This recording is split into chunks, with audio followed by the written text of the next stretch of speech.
이런 수준 떨어진 글을 누가 읽어요? 어머니는 초등학교도 제대로 못 나오셨잖아요? 여러분, 제 며느리가 제게 한 말이에요. 제가 30년 동안 써온 원고를 마당에서 태우면서요. 그 순간 제 심장이 쿵 내려앉았어요. 맨손으로 불 속에 손을 넣었지만 이미 늦었죠. 제 인생이 제가 되어 날아가는 걸 지켜봐야 했어요. 저는 이순자, 올해 67살입니다. 그냥 평범한 할머니예요. 남편을 잃고 아들 집에 얹혀 살게 됐죠. 손주 돌보고 청소하고 빨래하고 그게 제 하루였어요. 처음엔 괜찮았어요. 며느리도 그럭저럭 잘해줬고요. 그런데 제가 밤마다 원고를 쓴다는 걸 알게 되면서부터 달라지기 시작했어요. 처음엔 무시하더니 나중엔 공책 사는 것도 잔소리했죠. 쓸데없는 거 그만 쓰세요. 라고요. 제 원고 몇 건이 사라졌어요. 며느리는 모른다고 했지만 쓰레기장에서 찾았죠. 비에 젖어서 글자가 다 번진 채로요. 그래도 참았어요. 가족이니까요. 그런데 그날 병원 갔다 돌아왔을 때였어요. 마당에서 타는 냄새가 났죠. 뛰어나가 보니 며느리가 드럼통에 제 원고를 전부 태우고 있었어요.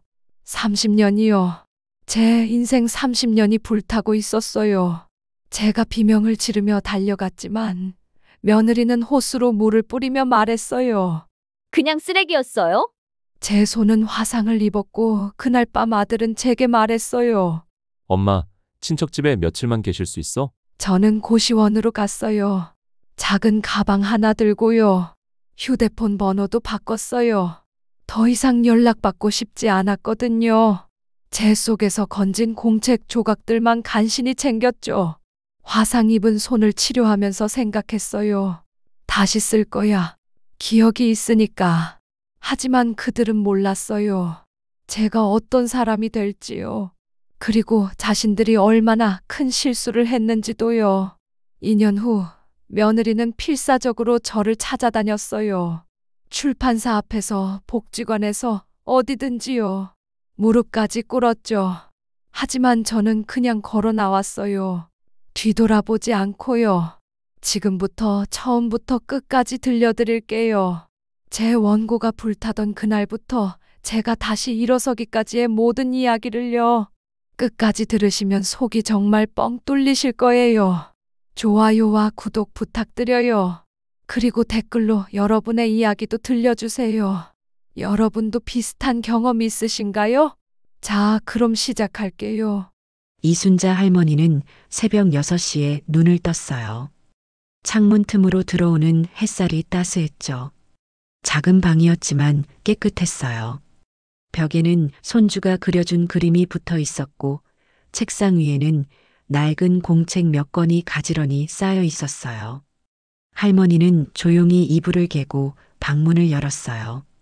거실엔 아직 아무도 없었어요. 발소리가 나지 않게 조심스럽게 부엌으로 갔죠. 냉장고를 열고 밑반찬들을 꺼냈어요. 아들이 좋아하는 된장찌개를 끓이기 시작했어요. 보글보글 끓는 소리가 아침의 정적을 깼어요. 할머니는 국자로 간을 보며 고개를 끄덕였죠. 딱 좋았어요. 30년 넘게 음식을 해온 손이라 칼질도 간 맞추기도 저절로 됐어요. 7시쯤 되자 손주 민준이가 일어났어요. 할머니, 좋은 아침이에요. 민준이가 눈을 비비며 인사했어요. 할머니는 손주의 머리를 쓰다듬었죠. 우리 민준이 잘 잤어? 씻고 와. 할머니가 아침 다 차렸어. 민준이는 화장실로 총총 걸어갔어요. 할머니는 밥상을 차리기 시작했어요. 따뜻한 밥, 된장찌개, 계란말이, 김치. 소박하지만 정성이 담긴 아침이었어요. 조금 후 며느리 민지가 나왔어요. 파자마 차림에 머리를 대충 묶은 모습이었죠. 어머니, 벌써 일어나셨어요? 응, 아침 먹어. 따뜻할 때.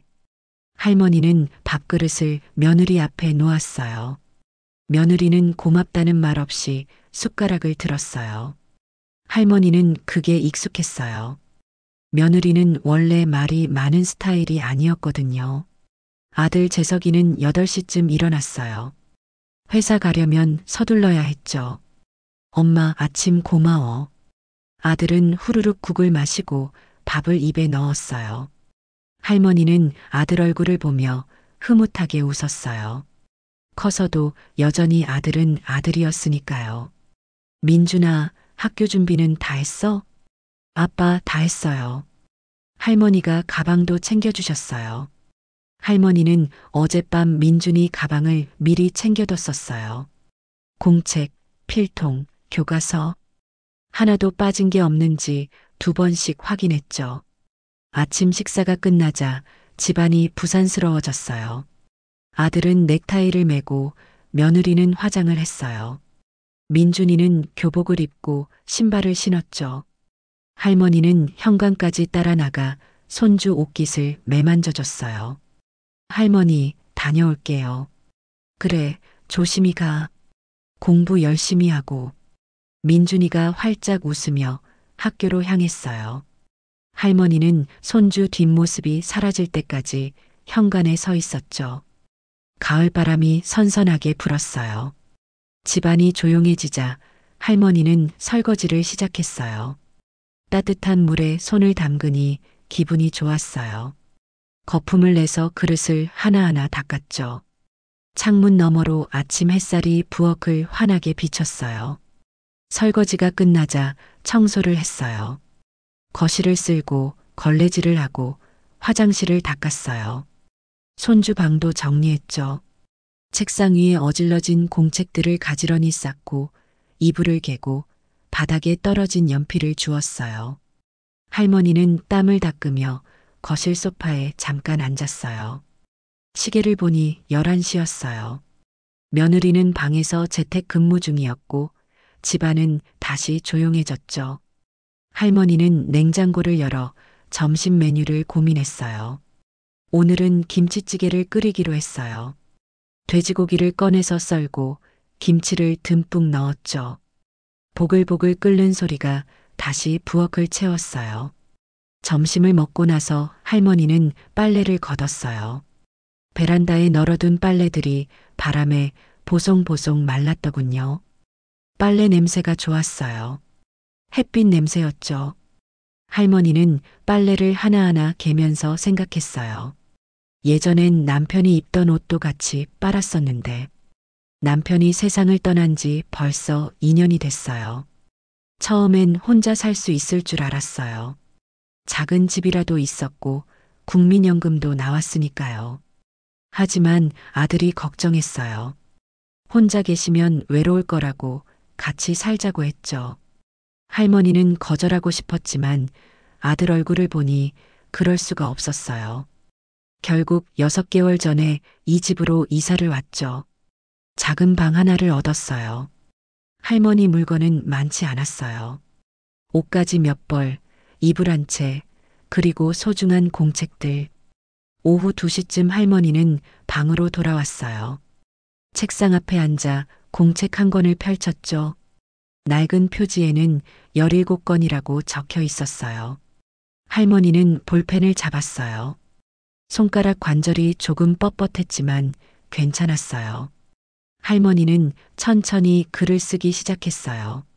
한 글자 한 글자, 또박또박. 어제 쓰던 장면이 이어졌어요.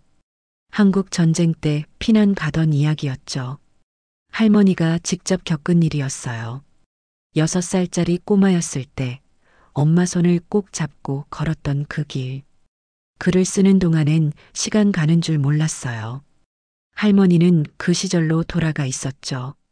추운 겨울날, 눈 쌓인 산길, 엄마의 따뜻한 손. 그때 그 느낌이 선명했어요. 할머니, 물 좀 주세요. 며느리가 방문을 두드렸어요. 할머니는 화들짝 놀라 공책을 덮었죠. 응, 금방 줄게. 할머니는 부엌으로 가서 물을 따랐어요. 며느리에게 컵을 건네며 미소 지었어요. 며느리는 물을 받아 마시고 다시 방으로 들어갔어요. 고맙다는 말도 없었지만 할머니는 개의치 않았어요. 오후 4시 할머니는 저녁 준비를 시작했어요. 오늘은 아들이 좋아하는 제육볶음을 만들기로 했어요. 돼지고기를 양념에 재우고 양파와 당근을 썰었죠. 칼질 소리가 경쾌했어요. 톡톡톡. 5시쯤 민준이가 학교에서 돌아왔어요. 할머니, 저 왔어요. 민준이의 밝은 목소리가 집안을 환하게 했어요. 할머니는 손을 씻고 현관으로 나갔죠. 우리 민준이 왔구나. 학교 재밌었어? 네. 오늘 미술 시간에 그림 그렸어요. 선생님이 잘 그렸다고 칭찬하셨어요. 민준이가 가방에서 도화지를 꺼냈어요. 알록달록한 가을 풍경이 그려져 있었어요. 할머니는 그림을 보며 고개를 끄덕였죠. 우와, 정말 잘 그렸네. 할머니가 벽에 붙여줄까? 네. 할머니 방에요. 할머니는 손주와 함께 방으로 가서 그림을 벽에 붙였어요. 이미 붙어 있던 그림들 옆에 새 그림이 자리를 잡았죠. 벽이 점점 알록달록해졌어요. 민준아, 숙제 있어? 네, 수학 문제 풀어야 해요. 할머니랑 같이 할까? 민준이는 고개를 끄덕였어요. 할머니는 손주 옆에 앉아 숙제를 도와줬어요. 수학은 잘 모르지만 옆에 있어주는 것만으로도 민준이는 좋아했어요. 저녁 7시 가족들이 식탁에 둘러앉았어요. 할머니가 정성껏 만든 제육볶음, 밥, 국, 반찬들이 상 위에 놓였죠. 엄마, 오늘도 맛있어 보인다. 아들이 숟가락을 들며 말했어요. 며느리도 조용히 밥을 먹기 시작했어요. 민준이는 제육볶음을 맛있게 먹으며 할머니를 봤죠. 할머니, 이거 정말 맛있어요. 그래, 많이 먹어. 할머니는 손주가 밥 먹는 모습을 흐뭇하게 바라봤어요. 이런 순간이 행복했어요. 가족이 함께 밥 먹는 시간. 저녁 식사가 끝나고 할머니는 또 설거지를 했어요. 며느리는 거실에서 TV를 보고 아들은 서재에서 일을 더했어요. 민준이는 방에서 게임을 하고 있었죠. 할머니는 설거지를 마치고 방으로 돌아왔어요. 시계를 보니 9시였어요. 할머니는 샤워를 하고 편한 옷으로 갈아입었어요. 그리고 책상 앞에 앉았죠. 11시가 되자 집안이 조용해졌어요. 모두 잠자리에 들었어요. 할머니는 작은 스탠드를 켰어요. 노란 불빛이 책상을 비췄죠. 할머니는 공책을 펼치고 볼펜을 잡았어요. 오늘도 조금 더 쓰고 싶었어요. 피난길 이야기의 다음 장면. 산을 넘어서 작은 마을에 도착했을 때 그곳에서 만난 친절한 할머니. 할머니는 30분 동안 글을 썼어요. 한 페이지를 채웠죠. 글자가 빼곡했어요. 할머니는 만족스러운 미소를 지으며 공책을 덮었어요. 오늘도 한 페이지 썼네. 할머니는 공책을 책장에 꽂았어요. 한 건부터 17건까지 가지런히 정리돼 있었죠. 30년 동안 조금씩 쓴 이야기들. 할머니의 인생이 그 안에 담겨 있었어요. 할머니는 불을 끄고 이불 속으로 들어갔어요. 창밖으로 달빛이 들어왔어요. 조용하고 평화로운 밤이었죠. 언젠가 이 이야기를 책으로 낼 수 있을까? 할머니는 그런 생각을 하며 눈을 감았어요. 작은 꿈이었지만 할머니에겐 소중한 꿈이었어요. 내일도 한 페이지씩 쓰면 돼. 천천히. 할머니는 편안한 마음으로 잠이 들었어요. 그날은 토요일이었어요. 민준이는 친구 집에 놀러 갔고 아들은 회사에 잠깐 나가야 했어요. 집엔 할머니와 며느리만 남았죠. 할머니는 부엌에서 김치를 담그고 있었어요. 배추를 절이고 양념을 버무리는 동안 손이 빨개졌어요. 고춧가루 냄새가 코를 찔렀지만 기분이 좋았어요. 김장철이 되면 매년 하던 일이었거든요.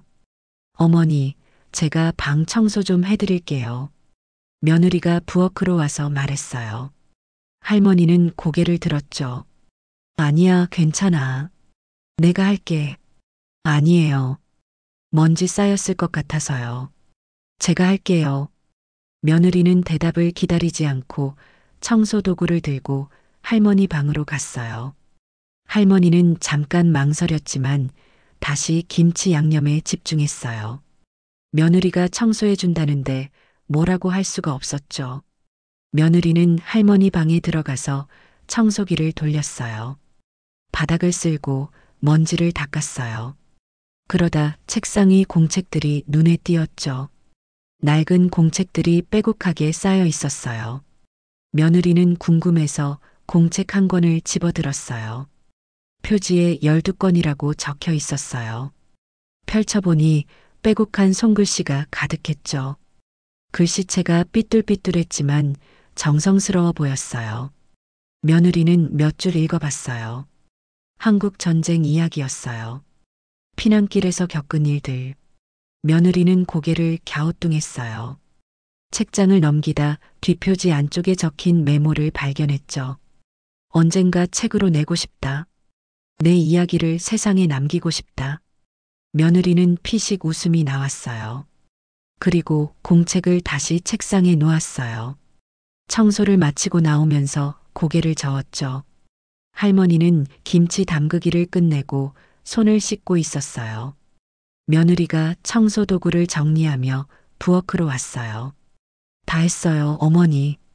고맙다. 수고했어. 할머니는 수건으로 손을 닦으며 미소 지었어요. 며느리도 웃었지만 눈빛은 차가웠어요. 어머니, 근데 방에 공책이 많이 있던데요. 그게 뭐예요? 할머니는 순간 가슴이 철렁했어요. 얼굴이 뜨거워지며 붉어졌죠. 아, 그거. 그냥 옛날 이야기 좀 써본 거야. 옛날 이야기요? 응. 내가 겪은 일들. 한국 전쟁 때 일이라든지 그런 거. 며느리는 고개를 끄덕였어요. 표정이 묘했어요. 아, 그러시구나. 취미 좋으시네요. 할머니는 며느리 말투가 왠지 이상했지만 그냥 넘어갔어요. 언젠가 책으로 낼 수 있으면 좋겠다 싶어서. 며느리는 잠깐 할머니를 쳐다봤어요. 그리고 다시 웃었죠. 네, 좋으시겠네요. 며느리는 그 말만 남기고 자기 방으로 들어갔어요. 할머니는 뭔가 석연치 않았지만 김치통을 냉장고에 넣으며 마음을 다잡았어요. 오후가 되자 아들이 돌아왔어요. 현관문이 열리는 소리가 들렸죠. 다녀왔습니다. 아들은 신발을 벗고 거실로 들어왔어요. 며느리가 방에서 나와 아들을 맞이했어요. 왔어? 힘들었지? 응, 좀. 서류 정리하느라. 며느리는 아들 손을 잡고 부엌으로 갔어요. 할머니는 거실에서 TV를 보고 있었어요. 며느리와 아들이 작은 목소리로 얘기하는 게 들렸지만 무슨 말인지는 잘 안 들렸어요. 할머니는 TV 소리를 조금 줄였어요. 그러자 며느리 목소리가 조금 더 선명하게 들렸죠. 있잖아. 당신 엄마 방에 공책 엄청 많던데. 응? 공책? 아들이 물었어요. 응? 뭐 옛날 이야기 쓰신데.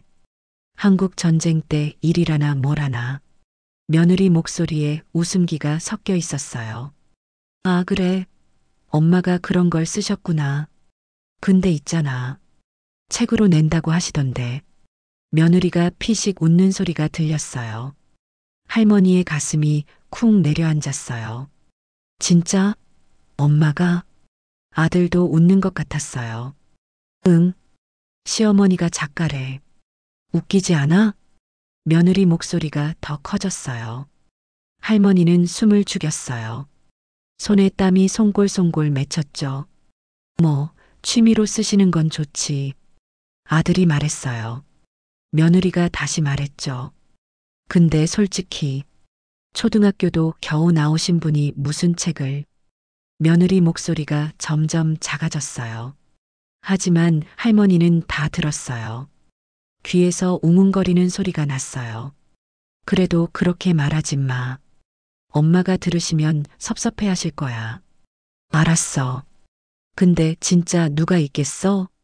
며느리가 다시 웃었어요. 할머니는 TV를 보는 척 했지만 눈에 아무것도 들어오지 않았어요. 화면이 흐릿하게 보였죠. 할머니는 가만히 앉아 있었어요. 손이 떨렸어요. 가슴이 답답했어요. 목구멍이 메이는 것 같았죠. 초등학교도 겨우 나오신 분이 며느리 말이 머릿속에서 맴돌았어요. 할머니는 손으로 가슴을 눌렀어요. 숨쉬기가 힘들었어요. 그래, 맞아. 나는 초등학교밖에 못 나왔어. 할머니는 자책했어요. 한국 전쟁 때문에 학교를 제대로 다닐 수 없었어요. 가난해서 중학교도 못 갔죠. 평생 그게 한이었어요. 그래도 책은 좋아했어요. 남편 월급으로 간신히 살림하면서도 책은 사서 읽었어요. 도서관도 자주 갔죠. 글 쓰는 건 좋아했어요. 하지만 며느리 말이 맞는 건가? 누가 읽겠어? 할머니는 눈물이 날 것 같았어요.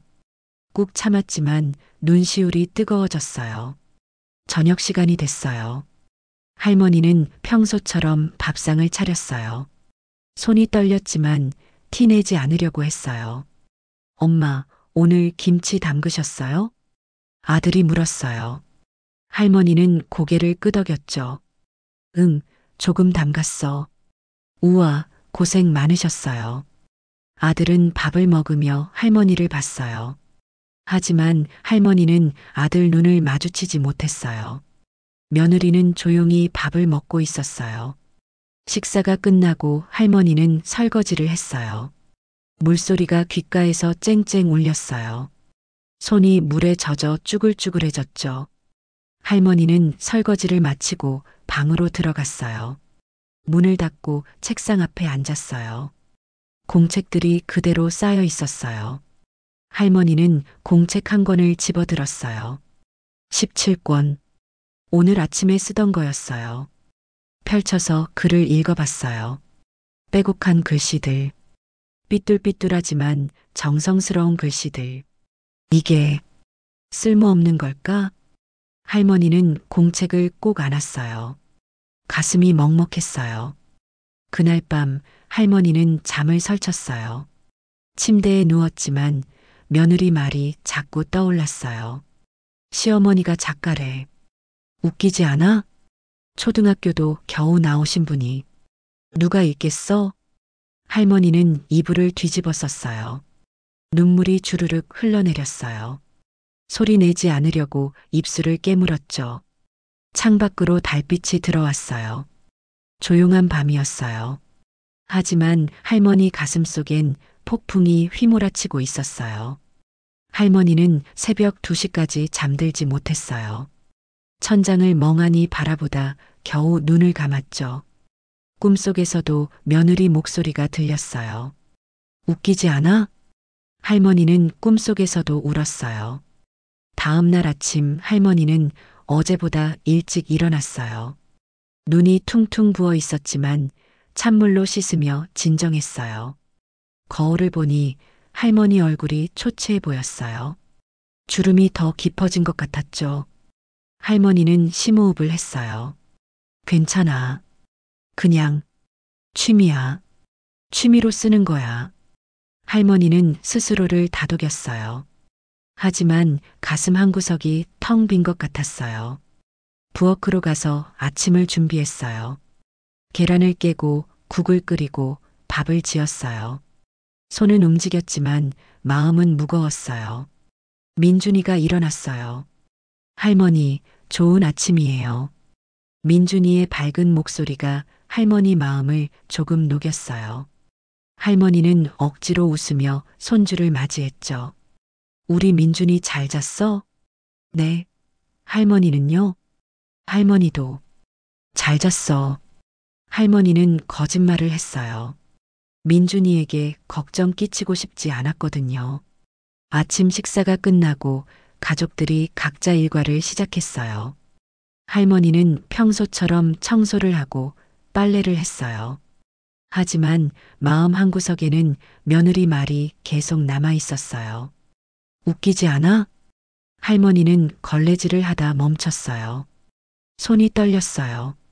눈물이 또 나올 것 같았지만 꾹 참았어요. 괜찮아.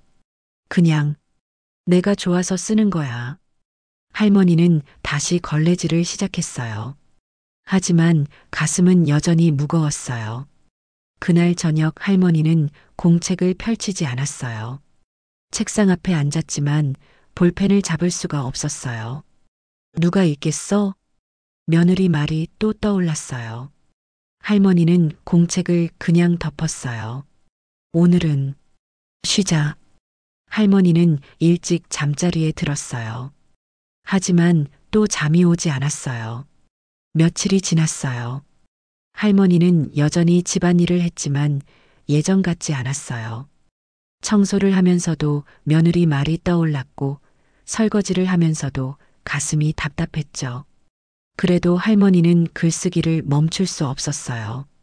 이틀 동안 쉬었지만 손이 근질거렸어요. 30년 동안 써온 이야기인데 이제 와서 멈출 순 없었죠. 어느 화요일 오후였어요. 할머니는 집안일을 다 끝내고 잠깐 외출하기로 했어요. 동네 문구점에 가서 공책을 사야 했거든요. 17권이 거의 다 찼어요. 할머니는 가방을 들고 현관으로 갔어요. 신발을 신으려는데 며느리가 방에서 나왔어요. 어머니, 어디 가세요? 응, 잠깐 동네 산책 좀. 할머니는 얼버무렸어요. 며느리한테 공책 사러 간다고 말하기가 왠지 꺼려졌거든요. 아, 그러세요. 조심히 다녀오세요. 며느리는 웃으며 말했지만 눈빛이 할머니를 따라왔어요. 할머니는 빨리 현관문을 열고 나갔죠. 가을바람이 선선했어요. 할머니는 천천히 동네를 걸었어요.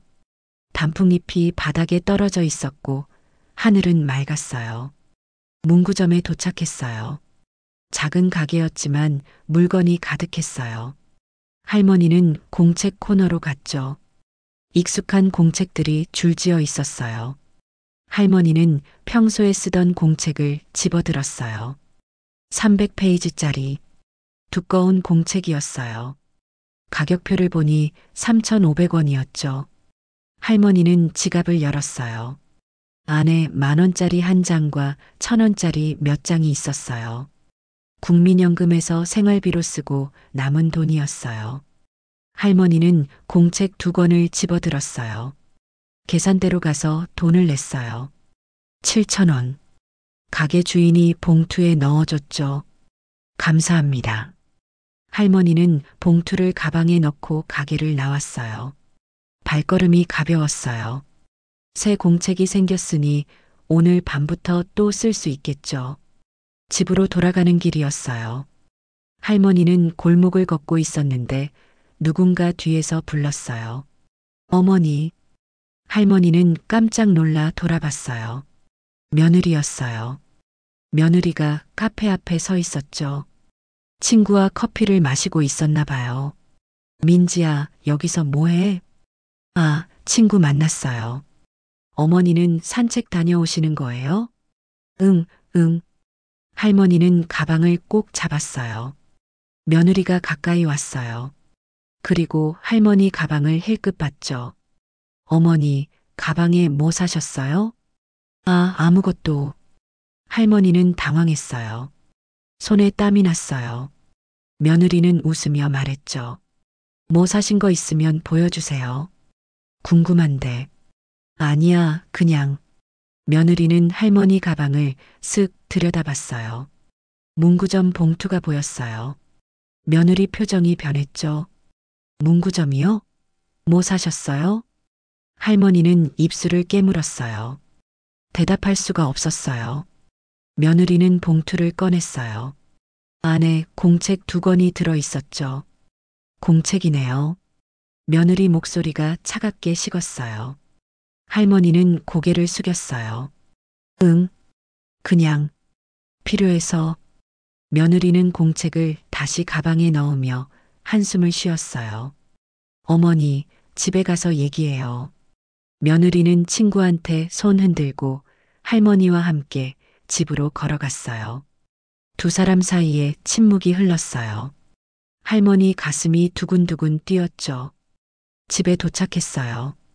며느리는 신발도 안 벗고 거실 소파에 앉았어요. 할머니는 현관에 서 있었죠. 어머니, 앉으세요. 할머니는 조심스럽게 소파에 앉았어요. 며느리는 팔짱을 끼고 할머니를 봤어요. 어머니, 요즘 물가가 얼마나 오른 줄 아세요? 할머니는 고개를 끄덕였어요. 알지. 저희 집도 지금 되게 힘들어요. 재석이 월급으로 집세 내고 민준이 학원비 내고 생활비 내면 남는 게 없어요. 며느리 목소리가 점점 날카로워졌어요. 그런데 어머니가 공책을 사신다고요? 7,000원이나 주고? 할머니는 입을 열었어요. 네. 내 돈으로 산 거야. 내 연금에서. 며느리가 웃었어요. 비웃는 웃음이었어요. 어머니 연금이 얼마나 되는데요? 한 달에 40만 원 되나요? 그거 가지고 어떻게 살아요? 저희가 밥 해드리고 방 내드리고 전기세 수도세 다 내주는 거 아니에요? 할머니는 아무 말도 못했어요. 목구멍이 막힌 것 같았어요. 그런데 공책을 사요? 그것도 2권씩이나? 며느리가 한숨을 크게 쉬었어요. 어머니, 솔직히 말씀드릴게요. 그 공책에 쓰시는 거 쓸데없어요. 할머니 가슴이 철렁 내려앉았어요. 온몸에 소름이 쫙 돋았죠. 쓸데없다니. 며느리는 말을 이었어요. 누가 읽겠어요, 어머니 글을. 출판사가 받아줄 것 같아요? 어머니는 작가도 아니고 글 공부를 한 것도 아니잖아요. 할머니 눈에 눈물이 맺혔어요. 며느리는 그걸 보고도 말을 멈추지 않았어요. 그리고 솔직히요, 어머니 나이가 이제 67이잖아요. 그 나이에 무슨 작가가 돼요? 시간 낭비예요. 할머니 입술이 바들바들 떨렸어요. 말하고 싶었지만 목소리가 나오지 않았어요. 며느리는 일어서서 부엌으로 갔어요. 그리고 냉장고를 열어 물을 따라 마셨죠. 할머니는 소파에 앉은 채 움직일 수가 없었어요. 며느리가 다시 돌아왔어요. 어머니, 앞으로는 생활비 좀 아껴주세요. 쓸데없는데 돈 쓰지 마시고요. 그 공책 쓰는 시간에 민준이 숙제나 더 봐주세요. 며느리는 그 말을 남기고 자기 방으로 들어갔어요. 문 닫는 소리가 쾅 울렸어요. 할머니는 소파에 혼자 앉아 있었어요. 눈물이 뺨을 타고 주르륵 흘러내렸어요. 소리 내지 않으려고 입을 막았지만 어깨가 들썩거렸죠. 쓸데없어요. 누가 있겠어요. 시간 낭비예요. 며느리 말이 머릿속에서 메아리 쳤어요. 할머니는 가슴을 움켜잡았어요. 숨쉬기가 힘들었어요. 한참을 그렇게 앉아 있다가 할머니는 겨우 일어났어요. 가방을 들고 방으로 갔죠. 문을 닫고 침대에 주저앉았어요. 할머니는 가방에서 공책 2권을 꺼냈어요. 새 공책이었어요. 표지가 깨끗했죠. 할머니는 공책을 꼭 안았어요. 쓸데없는 거라니. 할머니는 또 눈물이 났어요. 공책이 눈물에 젖을까봐 얼굴을 닦았어요. 그날 저녁 아들이 퇴근했어요. 할머니는 평소처럼 저녁을 차렸어요. 하지만 밥맛이 없었어요. 숟가락을 들었지만 목으로 넘어가지 않았죠. 엄마, 괜찮으세요? 안 드세요?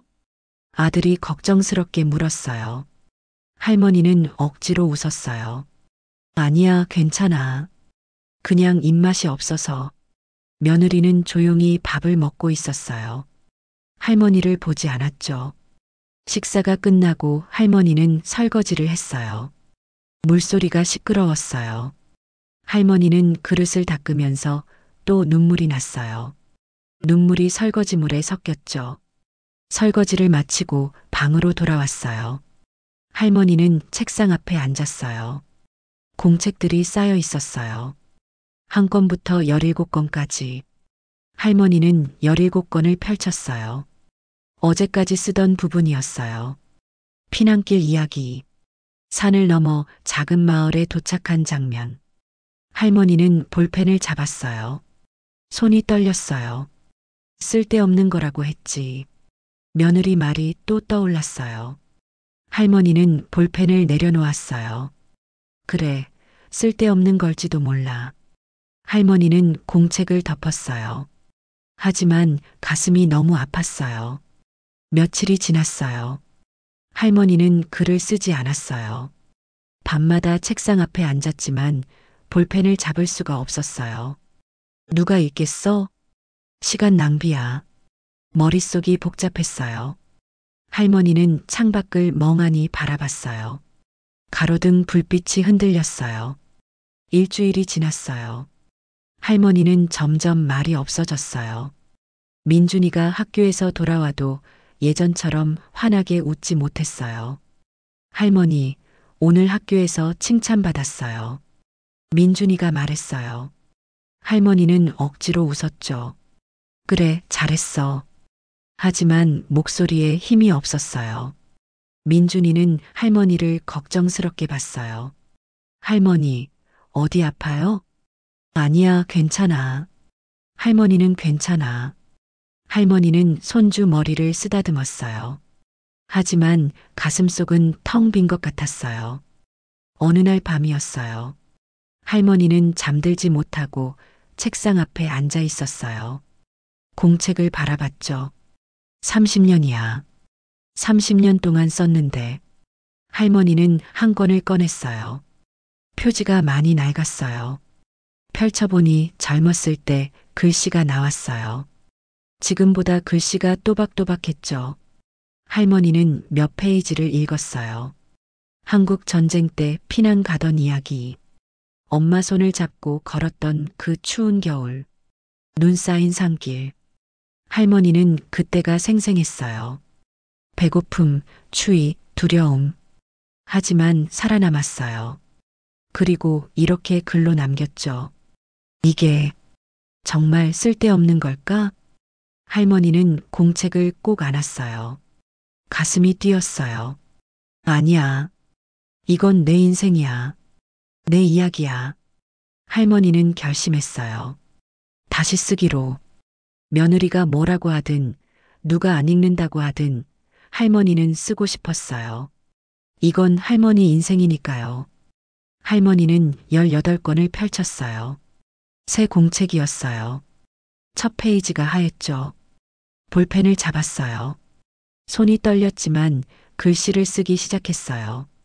산을 넘어 마을에 도착했을 때 한 글자 한 글자 천천히.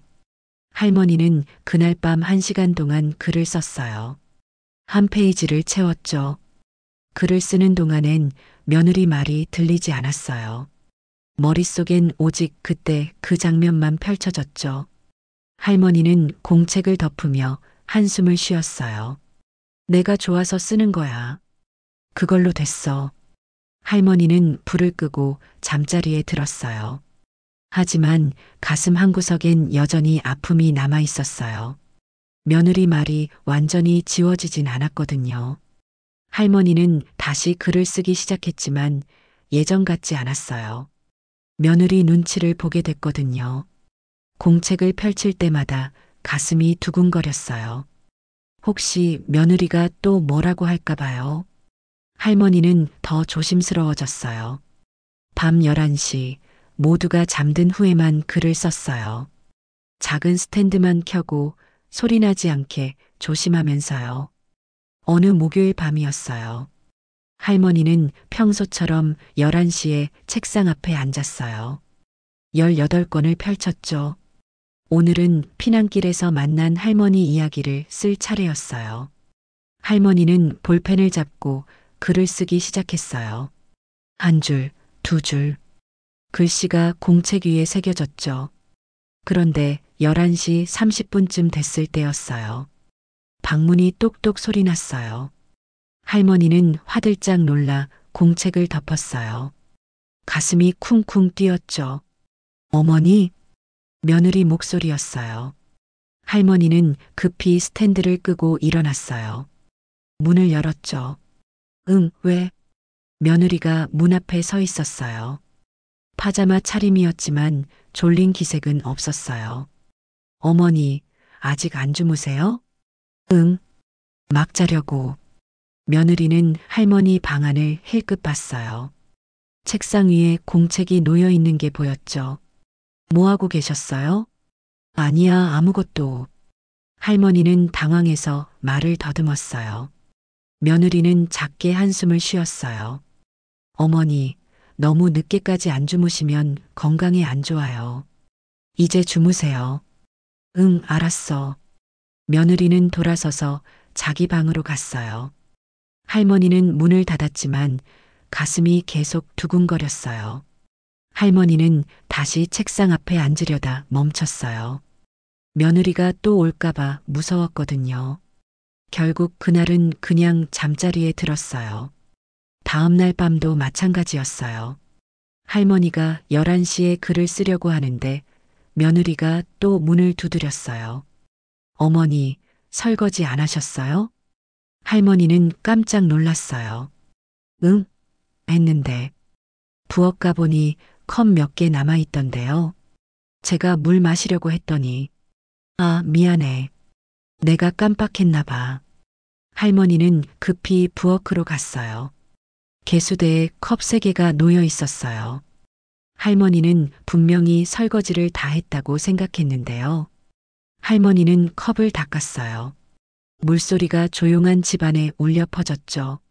며느리는 거실 소파에 앉아 핸드폰을 보고 있었어요. 설거지를 마치고 할머니가 방으로 돌아가려는데 며느리가 말했어요. 어머니, 앞으로는 꼼꼼히 확인하고 주무세요. 설거지 남기시면 아침에 벌레 꼬여요. 응, 미안해. 할머니는 방으로 돌아왔어요. 시계를 보니 11시 50분이었어요. 피곤했지만 조금이라도 쓰고 싶었어요. 공책을 펼쳤어요. 하지만 10분도 못 쓰고 졸음이 쏟아졌어요. 할머니는 결국 공책을 덮고 잠자리에 들었죠. 주말이 됐어요. 토요일 밤 할머니는 오늘이야말로 제대로 쓰겠다고 다짐했어요. 저녁 8시부터 일찍 방에 들어가 준비했죠. 하지만 9시쯤 며느리가 문을 두드렸어요. 어머니, 민준이 숙제 좀 봐주실 수 있어요? 민준이요? 네, 독서 감상문 써야 하는데 저희는 좀 바빠서요. 할머니는 거절할 수가 없었어요. 손주 일이니까요. 그래, 할게. 할머니는 민준이 방으로 갔어요. 민준이가 책을 들고 있었죠. 할머니, 이 책 읽고 감상문 써야 해요. 그래, 할머니랑 같이 읽어볼까? 할머니는 손주와 함께 책을 읽었어요. 1시간이 넘게 걸렸어요. 그리고 감상문을 어떻게 쓸지 같이 고민했죠. 11시가 됐을 때 민준이 감상문을 다 썼어요. 할머니, 다 했어요. 고마워요. 잘했어. 우리 민준이. 이제 자야지? 할머니는 손주를 재우고 방으로 돌아왔어요. 몸이 무거웠어요. 피곤했죠. 하지만 조금이라도 쓰고 싶었어요. 책상 앞에 앉아 공책을 펼쳤어요. 볼펜을 잡았죠. 그런데 글이 안 나왔어요. 머릿속이 하얘졌어요. 한참을 앉아 있다가 겨우 2줄을 썼어요. 그런데 며느리가 또 문을 두드렸어요. 할머니는 놀라서 볼펜을 떨어뜨렸어요. 책상 아래로 굴러갔죠. 어머니, 불 켜고 계세요? 응. 너무 늦었어요. 주무셔야죠. 할머니는 아무 말도 못했어요. 며느리는 그냥 가버렸지만 할머니는 더 이상 쓸 수가 없었어요. 며칠이 그렇게 지나갔어요. 할머니가 글을 쓰려고 할 때마다 며느리가 방해했어요. 일부러 그러는 것 같았어요. 어느 날은 11시에 빨래를 개달라고 했어요. 어머니, 빨래 안 계셨어요? 내일 아침에 입을 옷인데. 또 어느 날은 민준이 도시락 싸달라고 했어요. 어머니, 내일 민준이 소풍인데 도시락 좀 싸주세요. 새벽에 하시면 되죠? 할머니는 새벽 5시에 일어나 도시락을 쌌어요. 밥을 짓고 계란말이를 부치고 과일을 깎았죠. 손이 떨렸어요. 잠을 제대로 못 자서요. 도시락을 다 싸고 나니 6시였어요. 할머니는 소파에 잠깐 앉았어요. 눈이 감겼죠. 그렇게 일주일이 지났어요. 할머니는 단 한 줄도 쓰지 못했어요. 공책은 책상 위에 그대로 놓여 있었지만 펼칠 시간이 없었어요. 할머니는 점점 지쳐갔어요. 얼굴이 창백해졌고 눈 밑에 다크서클이 생겼어요. 손도 자주 떨렸죠. 민준이가 걱정했어요. 할머니, 괜찮으세요? 안색이 안 좋아 보여요. 괜찮아, 민준아. 할머니 괜찮아. 하지만 괜찮지 않았어요. 할머니는 너무 힘들었어요. 어느 수요일 밤이었어요. 할머니는 결심했어요. 더 이상 참을 수 없었거든요. 11시 모두가 잠든 후 할머니는 공책과 볼펜을 챙겼어요. 그리고 조용히 방문을 열었죠. 복도는 어두웠어요. 할머니는 발소리 나지 않게 조심스럽게 걸었어요. 심장이 쿵쾅쿵쾅 뛰었어요. 화장실로 갔어요. 문을 닫고 불을 켰죠. 다행히 환풍기 소리가 있어서 다른 소리를 가려줬어요. 할머니는 변기 뚜껑을 덮고 그 위에 앉았어요. 무릎 위에 공책을 올렸죠. 볼펜을 잡았어요. 추웠어요. 화장실 바닥이 차가워서 발이 시렸어요. 형광등 불빛이 너무 밝아서 눈이 부셨죠. 하지만 할머니는 글을 쓰기 시작했어요. 손이 떨렸어요. 추워서 그리고 긴장해서요. 마을에 도착했을 때 우리는 너무 배가 고팠다. 엄마는 한 글자씩 천천히 썼어요. 손가락이 시려웠어요. 관절이 뻣뻣했죠. 20분쯤 지났을 때 다리가 저렸어요. 자세가 불편해서요. 할머니는 자세를 바꿨지만 여전히 불편했어요. 30분이 지났어요. 할머니는 겨우 반 페이지를 썼어요. 평소보다 훨씬 느렸어요. 갑자기 복도에서 발소리가 들렸어요. 할머니는 숨을 죽였어요. 온몸이 얼어붙었죠. 발소리가 화장실 문 앞을 지나갔어요. 며느리 방으로 가는 소리였어요. 물 마시러 나왔다 들어가는 것 같았어요. 할머니는 한참을 기다렸어요. 심장이 터질 것 같았어요. 발소리가 완전히 사라진 후에야 할머니는 다시 글을 쓰기 시작했어요. 하지만 집중이 안 됐어요. 머릿속이 하했어요. 결국 할머니는 공책을 덮었어요. 오늘은 반 페이지밖에 못 썼지만 어쩔 수 없었어요. 조용히 화장실 문을 열고 나왔어요. 복도가 조용했어요. 방으로 돌아가 공책을 책상에 놓았죠. 침대에 누웠어요. 온몸이 욱신거렸어요. 허리도 아프고 다리도 저렸어요. 할머니는 천장을 바라봤어요. 눈물이 주르륵 흘러내렸어요. 이게 뭐 하는 짓인가? 할머니는 자책했어요. 화장실에서 몰래 글을 쓰다니. 67살 할머니가. 하지만 어쩔 수 없었어요. 쓰고 싶었으니까요. 이건 할머니 유일한 낙이었거든요. 다음 날 밤도 할머니는 화장실에 갔어요. 그리고 그 다음 날도요. 사흘째 되는 날이었어요. 할머니는 화장실에서 글을 쓰고 있었어요. 손이 너무 시려워서 계속 호호 불어가며 썼죠. 그런데 갑자기 문 두드리는 소리가 났어요. 똑똑. 할머니는 얼어붙었어요. 볼펜을 떨어뜨렸어요. 바닥에 떨어진 볼펜이 대굴대굴 굴렀죠. 어머니, 화장실에 계세요? 며느리 목소리였어요. 할머니는 급히 공책을 감췄어요. 목소리를 가다듬었죠. 응, 있어. 너무 오래 계시는 것 같아서요. 괜찮으세요? 응, 괜찮아. 금방 나갈게. 할머니는 공책을 파자마 속에 숨겼어요. 물을 내리고 손을 씻었죠. 문을 열었어요. 며느리가 문 앞에 서 있었어요. 할머니를 빤히 쳐다봤죠. 많이 안 좋으세요? 얼굴이 안 좋아 보이는데. 아니야, 괜찮아. 할머니는 며느리 옆을 지나 방으로 갔어요. 등에서 며느리 시선이 느껴졌어요. 방문을 닫고 할머니는 주저앉았어요. 가슴이 쿵쾅거렸어요. 손이 부들부들 떨렸죠. 파자마 속에서 공책을 꺼냈어요.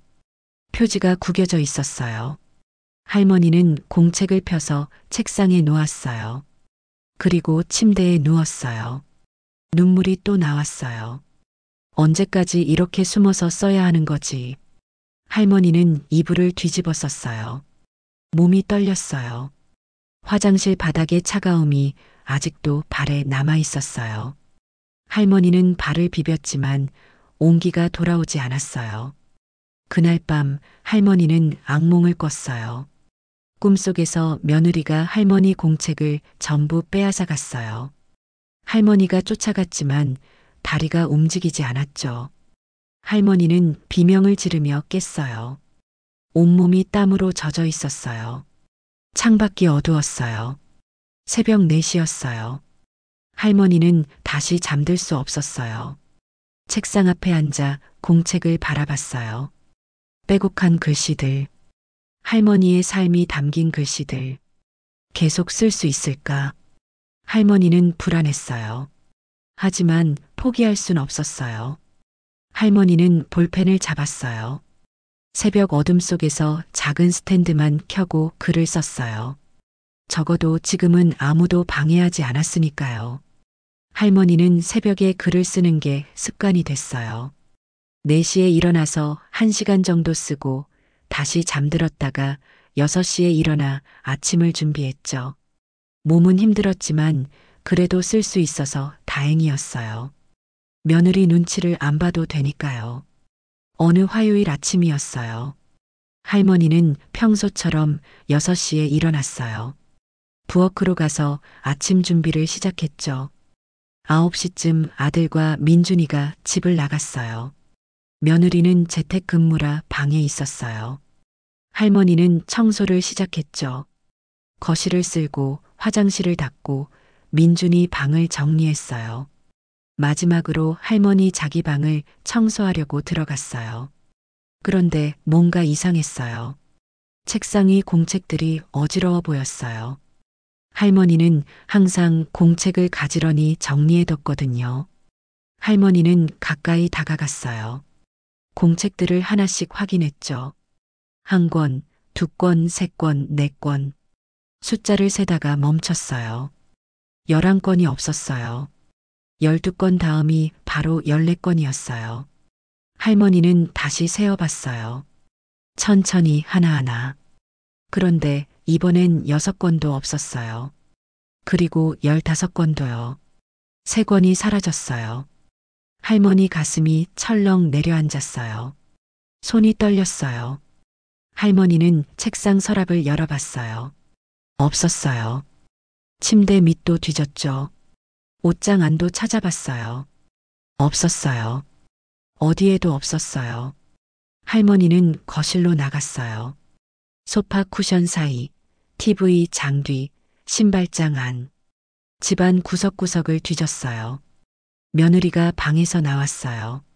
어머니, 뭐 찾으세요? 할머니는 며느리를 봤어요. 가슴이 두근거렸어요. 공책 3권이 없어졌어. 11권, 6권, 15권. 며느리는 고개를 갸우뚱했어요. 공책이요? 몰라요. 분명히 책상 위에 있었는데. 제가 왜 알아요, 어머니? 저는 어머니 방 안 들어가요. 며느리 목소리가 차가웠어요. 할머니는 입술을 깨물었어요. 혹시 청소하실 때 청소는 어머니가 하시잖아요. 저는 제 방 청소도 바빠요. 며느리는 그 말만 남기고 자기 방으로 들어가 버렸어요. 문 닫는 소리가 쾅 울렸죠. 할머니는 그 자리에 서 있었어요. 다리에 힘이 풀렸어요. 할머니는 다시 방으로 돌아가 공책들을 확인했어요. 손이 떨려서 공책을 제대로 잡을 수가 없었어요. 3권. 3권이 사라졌어요. 6권은 할머니가 16살 때 일을 쓴 거였어요. 첫 직장에서 일하던 이야기. 11권은 결혼하던 해 이야기였고요. 15권은 아들을 낳았을 때 일이었어요. 할머니에게 소중한 기억들이었어요. 할머니는 집안을 다시 한번 뒤졌어요. 부엌 찬장, 베란다, 창고. 어디든 찾아봤어요. 점심시간이 됐어요. 할머니는 며느리한테 점심을 차려줬어요. 하지만 밥맛이 없었어요. 며느리는 조용히 밥을 먹고 있었어요. 할머니는 며느리를 힐끗힐끗 봤어요. 며느리 표정이 평온했어요. 아무렇지도 않아 보였죠. 설마 버린 건 아니겠지?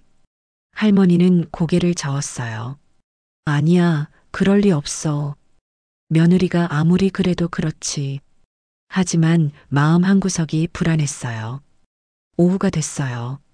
할머니는 쓰레기 버리러 나갔어요. 집 앞 쓰레기 수거함이 있었거든요. 쓰레기를 버리고 돌아서는데 재활용 수거함이 눈에 띄었어요. 종이류를 버리는 곳이었죠. 할머니는 멈칫했어요. 가슴이 쿵쾅거렸어요. 설마. 할머니는 천천히 재활용 수거함으로 다가갔어요. 뚜껑을 열었죠. 신문지, 박스, 전단지들이 가득했어요. 할머니는 손을 넣어 뒤졌어요. 그때 익숙한 표지가 보였어요. 할머니 가슴이 쿵 내려앉았어요. 공책이었어요. 11권. 할머니는 급히 공책을 꺼냈어요. 손이 바들바들 떨렸어요. 더 뒤졌어요. 6권도 있었어요. 그리고 15권도요. 3권 모두 쓰레기통 안에 있었어요. 할머니는 공책들을 꺼냈어요. 그런데 공책들이 젖어 있었어요. 어젯밤에 비가 왔었거든요. 수거함 뚜껑이 완전히 닫혀 있지 않아서 빗물이 들어간 거였어요. 할머니는 공책을 펼쳐봤어요. 글자가 번져 있었어요. 물에 젖어서 잉크가 흘러내렸죠. 어떤 페이지는 완전히 읽을 수 없었어요. 할머니 눈에서 눈물이 주르륵 흘러내렸어요. 아니야. 할머니는 공책을 꼭 안았어요. 가슴이 찢어지는 것 같았어요. 3권. 할머니 인생의 중요한 순간들이 담긴 3권. 16살 때 첫 월급을 받고 기뻐하던 날. 23세 남편을 만나 결혼하던 날. 25세 아들을 낳고 처음 안아보던 날. 그 소중한 기억들이 물에 젖어번져 있었어요. 할머니는 쓰레기 수거함 앞에 주저앉았어요. 공책을 꼭 안은 채로요. 어깨가 들썩거렸어요. 얼마나 울었을까요? 지나가던 이웃이 물었어요. 할머니, 괜찮으세요? 할머니는 고개를 끄덕였어요. 말을 할 수가 없었어요. 이웃이 걱정스러운 눈으로 보다가 지나갔어요. 할머니는 혼자 남았어요. 할머니는 겨우 일어났어요. 공책 3권을 가슴에 안고 집으로 돌아갔어요. 발걸음이 무거웠어요.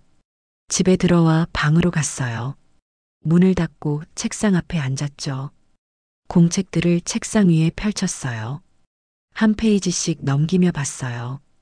어떤 페이지는 글자가 완전히 사라졌어요. 어떤 페이지는 반쯤 남아 있었고요. 어떤 페이지는 그나마 읽을 수 있었어요.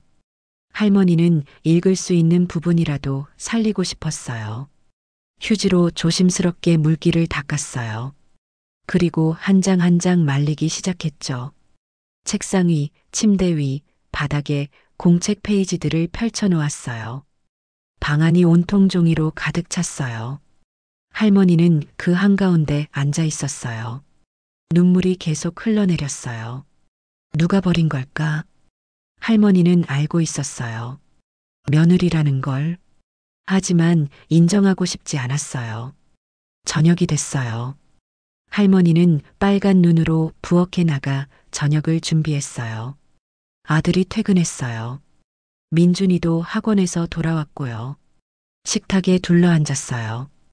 할머니는 밥을 먹는 척 했지만 목으로 넘어가지 않았어요. 며느리는 평소와 다름없이 밥을 먹고 있었어요. 아무 일도 없었다는 듯이요. 할머니는 며느리를 봤어요. 며느리와 눈이 마주쳤죠. 며느리가 먼저 눈을 피했어요. 그리고 물을 마셨어요. 할머니 가슴이 답답했어요. 묻고 싶었어요. 왜 버렸냐고. 왜 할머니 인생을 쓰레기통에 던졌냐고.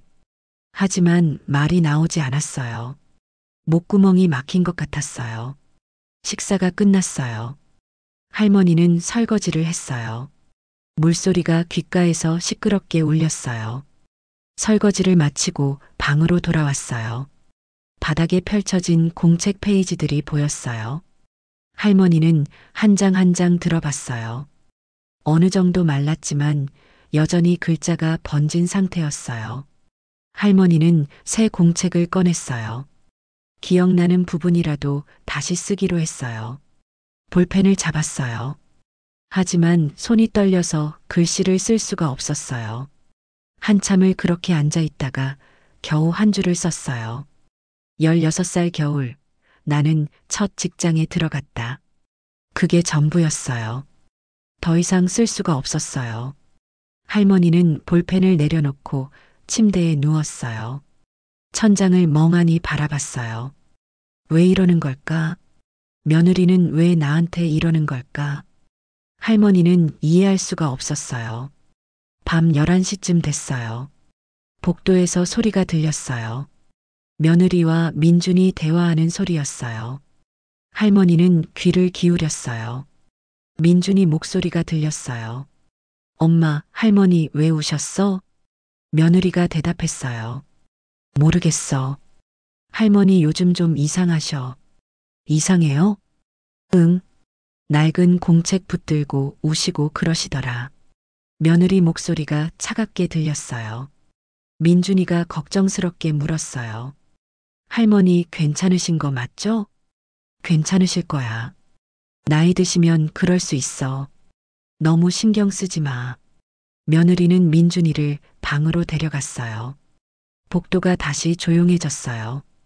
할머니는 이불을 뒤집어 썼어요. 온몸이 떨렸어요. 낡은 공책이라니. 이상하다니. 며느리 말이 귓가에 맴돌았어요. 할머니는 소리 내지 않으려고 입을 막았어요. 하지만 어깨가 들썩거렸어요. 밤새 할머니는 울었어요. 눈물이 베갯니들 적셨어요. 새벽이 됐어요. 할머니는 빨갛게 부은 눈으로 일어났어요. 책상 위에 놓인 공책들을 봤어요. 번진 글씨들, 사라진 이야기들. 할머니는 공책들을 조심스럽게 모았어요. 그리고 서랍 깊숙한 곳에 넣었어요. 보이지 않는 곳에 숨겼어요. 며느리가 또 버릴까 봐요. 할머니는 창밖을 봤어요. 해가 떠오르고 있었어요. 새로운 하루가 시작됐지만 할머니 가슴은 어둠 속에 있었어요. 며칠이 지났어요. 할머니는 공책 3권을 잃은 후 더 조심스러워졌어요. 남은 공책들을 서랍 깊숙이 숨겼고 글 쓰는 시간도 줄었어요. 며느리는 여전히 평소와 다름없었어요. 아무 일도 없었다는 듯이 할머니한테 이것저것 시켰죠. 목요일 아침이었어요. 할머니는 병원 예약이 있었어요. 무릎이 자주 아파서 정형외과에 가야 했거든요. 어머니, 병원 다녀오세요. 며느리가 말했어요. 할머니는 고개를 끄덕이고 집을 나섰죠. 병원은 버스로 30분 거리였어요. 할머니는 천천히 버스를 타고 갔어요. 창밖을 보며 멍하니 생각에 잠겼죠. 공책들, 다시 쓸 수 있을까? 병원에 도착했어요. 진료를 받고 물리치료를 받았어요. 2시간이 걸렸어요. 오후 2시쯤 집으로 돌아오는 길이었어요. 할머니는 버스에서 내려 골목을 걸었어요. 그런데 뭔가 냄새가 났어요. 타는 냄새. 할머니는 걸음을 멈췄어요. 코를 킁킁거렸죠. 분명히 타는 냄새였어요. 종이 타는 냄새.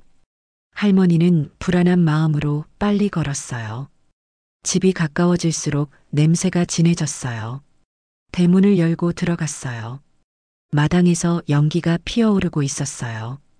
할머니 가슴이 철렁 내려앉았어요. 마당에 드럼통이 놓여 있었어요. 그 안에서 불길이 활활 타오르고 있었죠.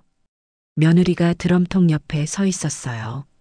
손에 공책을 들고 있었어요. 할머니 공책이었어요. 며느리가 공책을 불 속으로 던졌어요. 불길이 더 세게 타올랐어요. 할머니는 비명을 질렀어요. 안 돼. 할머니는 미친 듯이 달려갔어요. 무릎이 아팠지만 상관없었어요. 뭐 하는 거야? 며느리는 돌아보지도 않았어요. 또 다른 공책을 불 속에 던졌어요. 할머니는 드럼통 앞에 섰어요. 안을 들여다봤죠. 공책들이 타고 있었어요. 할머니 인생이 담긴 공책들이요. 한 권, 두 권, 세 권. 숫자가 보였어요. 불길에 휩싸여 검게 변하고 있었어요. 안 돼, 안 돼. 할머니는 맨손을 불 속에 넣었어요. 공책을 꺼내려고요. 뜨거웠어요. 손바닥이 지글지글 타는 것 같았어요. 할머니는 비명을 지르며 손을 빼냈어요. 손바닥이 빨갛게 달아올랐어요. 며느리가 호스를 들었어요. 물을 틀어 불 위에 뿌렸죠. 쉬익. 불이 꺼지며 김이 모락모락 피어올랐어요. 드럼통 안은 시커먼 재로 가득했어요. 할머니는 드럼통을 들여다봤어요. 손이 떨렸어요. 공책들이 다 타버렸어요. 글자는 하나도 남지 않았어요. 검은 재만 남았죠. 할머니는 무릎이 꺾였어요. 그 자리에 주저앉았어요. 며느리가 호스를 내려놓으며 말했어요. 어머니, 이게 뭐가 중요해요? 며느리 목소리가 차갑게 들렸어요. 할머니는 고개를 들어 며느리를 봤어요. 어차피 누가 읽어요. 어머니 글을. 며느리가 팔짱을 끼고 말했어요. 초등학교도 제대로 못 나오신 분이 무슨 작가가 돼요? 할머니 눈에서 눈물이 주르륵 흘러내렸어요. 목소리가 떨렸어요.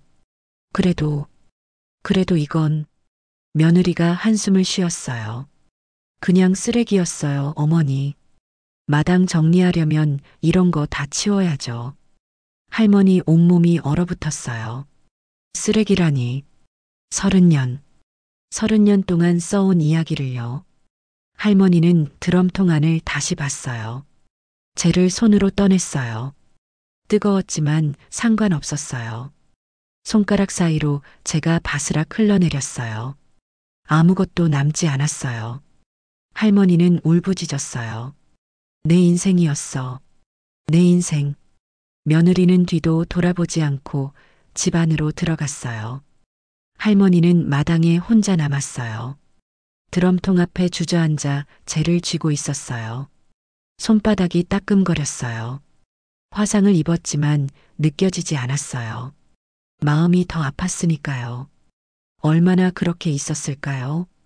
해가 기울기 시작했어요. 할머니는 겨우 일어났어요. 비틀거리며 집 안으로 들어갔죠. 며느리는 거실 소파에 앉아 TV를 보고 있었어요. 아무렇지도 않은 얼굴이었어요. 할머니는 며느리를 보고 싶지 않았어요. 방으로 들어가 문을 닫았어요. 침대에 주저앉았어요. 손을 봤죠. 손바닥이 빨갛게 부어올랐어요. 물집이 생기기 시작했어요. 하지만 치료할 마음도 없었어요. 그냥 멍하니 앉아 있었어요. 책상을 봤어요. 텅 비어 있었어요. 공책이 하나도 없었어요. 서랍을 열어봤어요. 숨겨뒀던 공책들도 다 사라졌어요. 며느리가 다 가져간 거였어요. 할머니는 서랍을 닫았어요. 손이 떨렸어요. 온몸이 떨렸어요. 저녁 6시쯤 아들이 퇴근했어요. 현관문 열리는 소리가 들렸어요. 할머니는 방에서 나가지 않았어요. 나갈 기력이 없었어요. 거실에서 소리가 들렸어요. 며느리와 아들이 대화하는 소리였어요. 할머니는 문에 귀를 대고 들었어요. 며느리 목소리가 들렸어요. 울먹이는 목소리였어요. 당신 엄마가 나한테 손찌검하려고 했어. 아들이 놀라서 물었어요. 뭐? 엄마가? 응.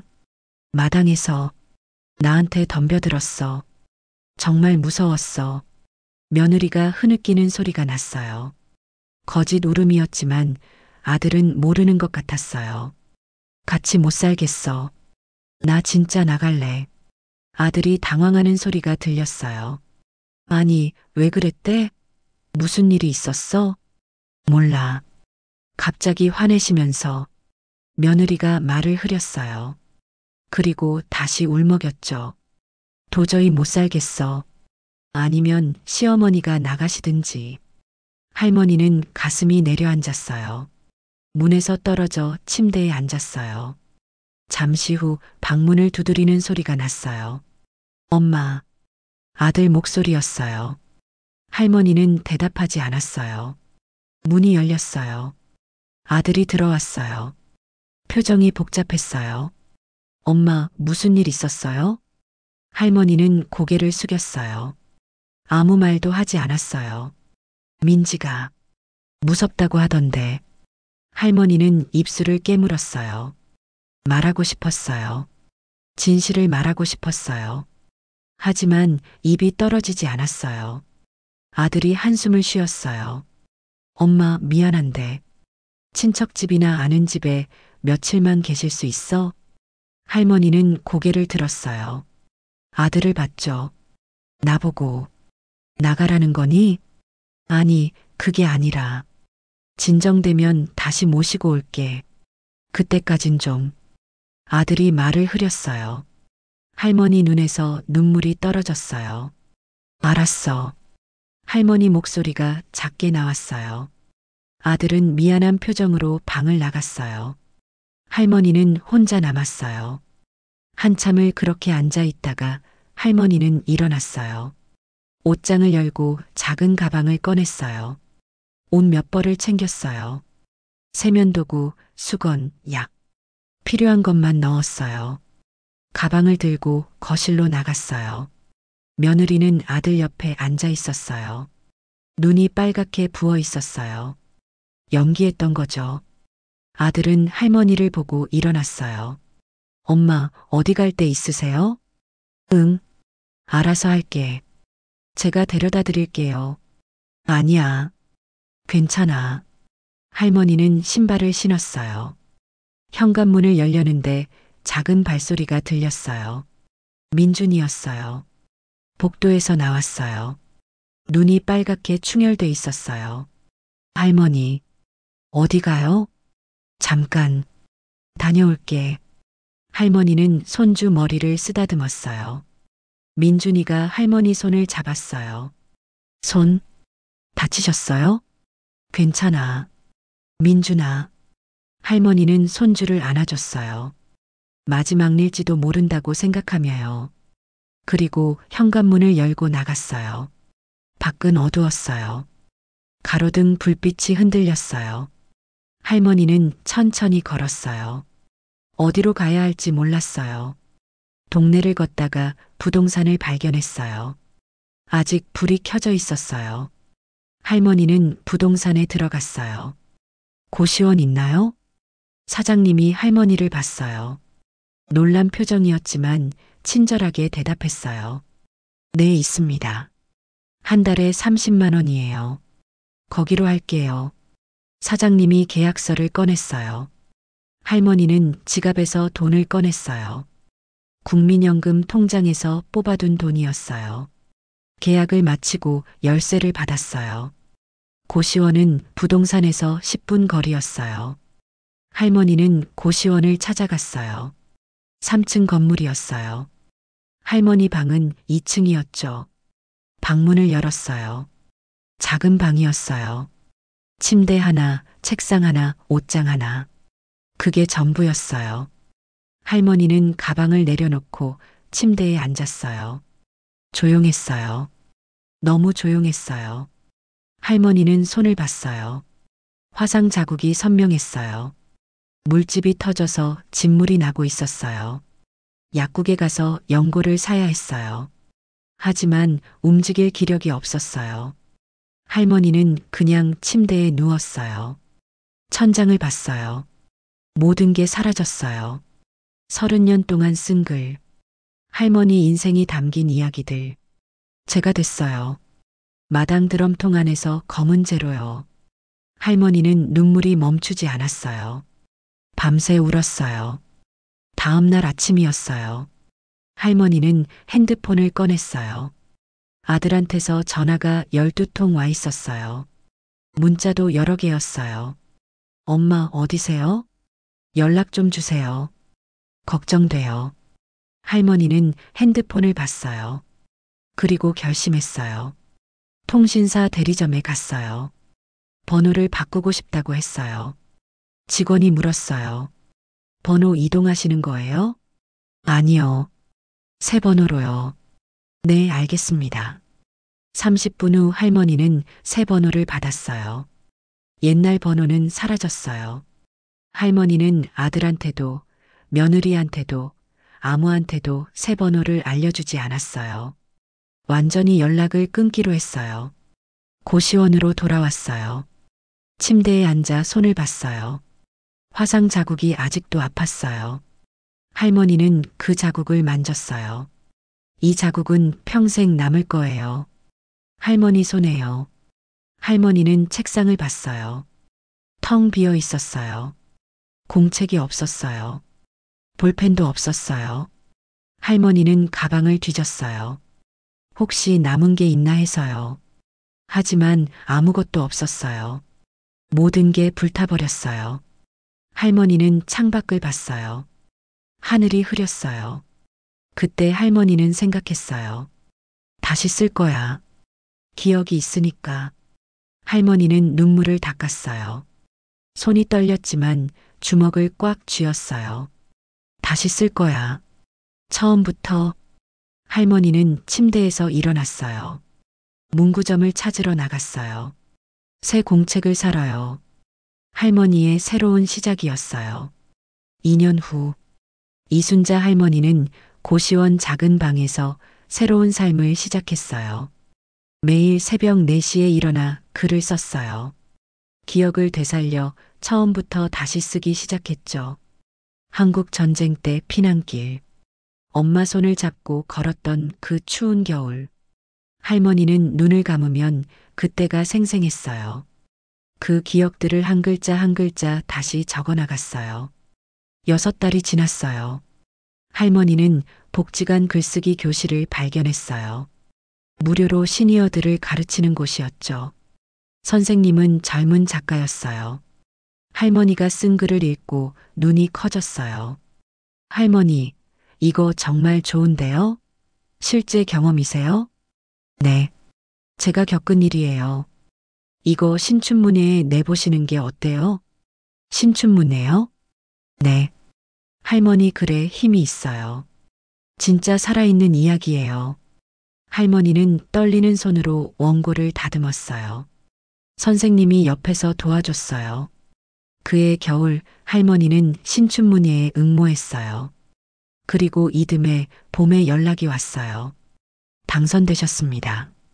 할머니는 전화기를 든 채 얼어붙었어요. 눈물이 주르륵 흘러내렸어요. 출판사에서 연락이 왔어요. 책으로 내고 싶다고 했어요. 제목은 뭘로 하실 거예요? 할머니는 손을 봤어요. 화상 자국이 아직도 남아 있었어요. 불타지 않은 이야기로 하고 싶어요. 좋은 제목이네요. 책이 나왔어요. 얇은 책이었지만 할머니에겐 온 세상이었어요. 처음엔 천천히 팔렸어요. 하지만 읽은 사람들이 감동했어요. SNS에 후기가 올라오기 시작했죠. 전쟁을 겪은 세대의 진짜 이야기. 눈물 없이 못 읽었어요. 68세 신인 작가의 놀라운 데뷔작. 입소문이 퍼졌어요. 한 달 후 베스트셀러 순위에 올랐어요. 그리고 3개월 후엔 1위가 됐죠. 할머니는 복지관에서 글쓰기 강사로 일하게 됐어요. 시니어들에게 글쓰기를 가르쳤어요. 여러분의 이야기도 책이 될 수 있어요. 포기하지 마세요. 수강생들이 박수를 쳤어요. 할머니는 미소를 지었어요. 어느 토요일 오후였어요. 민지는 동네 서점을 지나다 우연히 들어갔어요. 베스트셀러 코너에 책 한 권이 눈에 띄었죠. 불타지 않은 이야기. 민지는 무심코 책을 집어들었어요. 뒷표지를 봤죠. 저자 이순자. 민지 손이 멈췄어요. 가슴이 쿵 내려앉았어요. 설마. 저자 사진을 봤어요. 할머니였어요. 시어머니였어요. 민지 얼굴이 하얗게 질렸어요. 책이 손에서 미끄러져 떨어질 뻔했어요. 급히 책을 사서 집으로 돌아왔어요. 방문을 잠그고 책을 펼쳤어요. 첫 장부터 읽기 시작했어요. 한국 전쟁 이야기, 피난길 이야기, 그리고 중반부에 며느리 이야기가 나왔어요. 이름은 바뀌어 있었지만 민지 이야기였어요. 며느리는 내 글을 쓸데없다고 했다. 공책을 사는 것도 아까워했다. 결국 내 30년 인생을 불태웠다.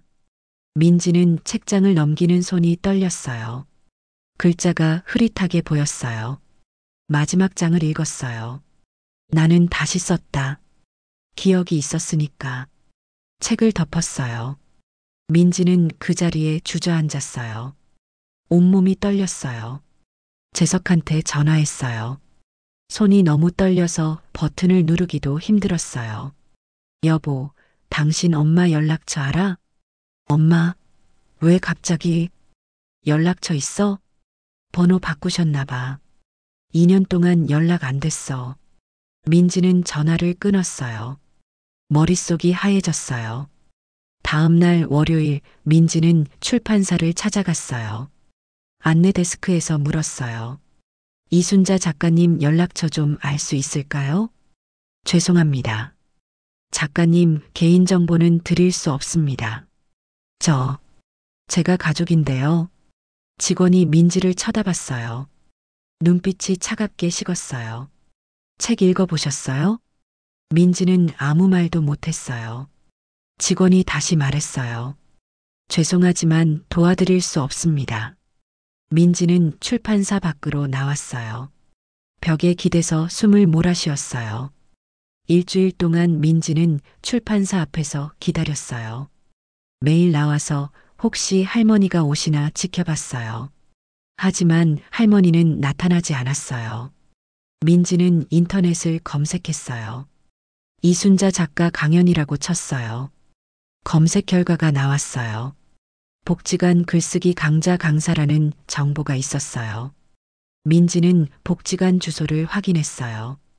그리고 다음 날 찾아갔죠. 강의실을 찾았어요. 복도에서 문틈으로 들여다봤어요. 할머니가 보였어요. 앞에 서서 수강생들에게 뭔가 설명하고 있었어요. 웃고 있었어요. 밝은 얼굴이었어요. 민지는 그 모습을 보며 눈물이 났어요. 2년 동안 할머니는 이렇게 살고 계셨던 거예요. 민지 없이요. 강의가 끝났어요. 수강생들이 박수를 치며 나갔어요. 민지는 문 앞에 서 있었어요.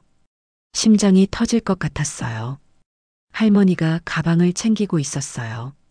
민지는 떨리는 발걸음으로 강의실에 들어갔어요. 어머니. 목소리가 떨렸어요. 할머니가 고개를 들었어요. 할머니와 눈이 마주쳤어요.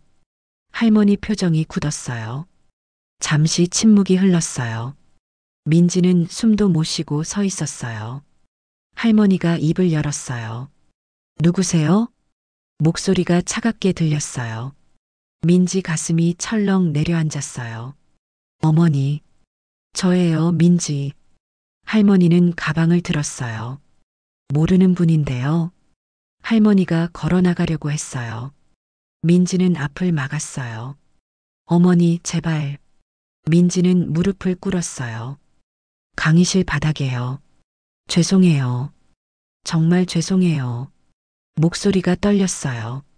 눈물이 주르륵 흘러내렸어요. 제가 잘못했어요. 용서해 주세요.